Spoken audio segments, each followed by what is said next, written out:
Ako nakikipaglaban. Mahirap lang talaga. Kasi nakafocus lahat sa akin. Ang attention, gagawa sila ng mga intriga, gagawa lahat sila ng mga kasinungalingan. Sisiraan talaga nila ako.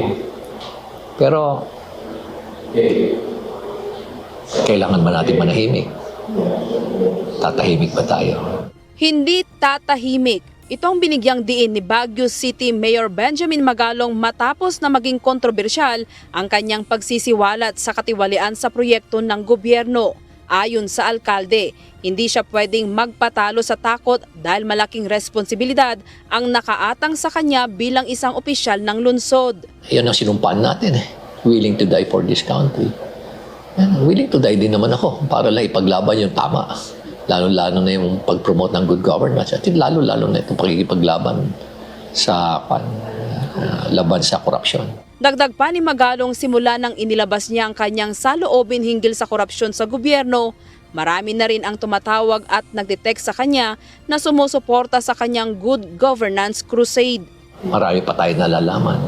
Kaya sila nagpapadala kasi talagang feeling nila hopeless na rin eh. Wala silang mapagkatiwalaan na makikipaglaban dito. Eh pinapadala nila sa akin. Pasyon nila. Sabi ko, bakit hindi kayo pwede magsalita? Sabi nila, baka mawalan kami ng tubig sa gripo eh. Kung kami nagsalita, kaya Mayor Benji, ikaw na lang muna.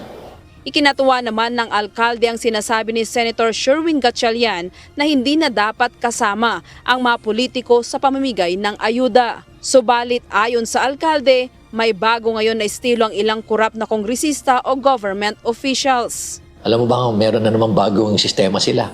Pag pupunta ka doon sa opisina nila, sasabihin nila, ay naku, wala na ho rito yung kan. Hindi na ho kami nagbibigay dito. Pero yung pera ni congressman, nandun na ho sa DSWD, kaya bibigyan na lang namin ho kayo ng note at para pumunta na ho kayo doon sa DSWD. Nandun naman yung pera ni congressman. Parang ganun pa rin. Papalabasin pa rin nila na utang na loob pa rin. Samantala, sinagot ni Mayor Benjamin Magalong ang pahayag ni Congressman Salceda hinggil sa 777 scheme. Alam mo, magaling si Congressman Salceda. Napakatalino niyan. Kumbaga, in terms of situational awareness, mataas ang situational awareness niya. Kaya, alam niya. Kaya lang, syempre, ayaw lang, siguro, intindi na lang natin bakit ayaw niya aminin. Grace Dr. Lero, UNTV News and Rescue.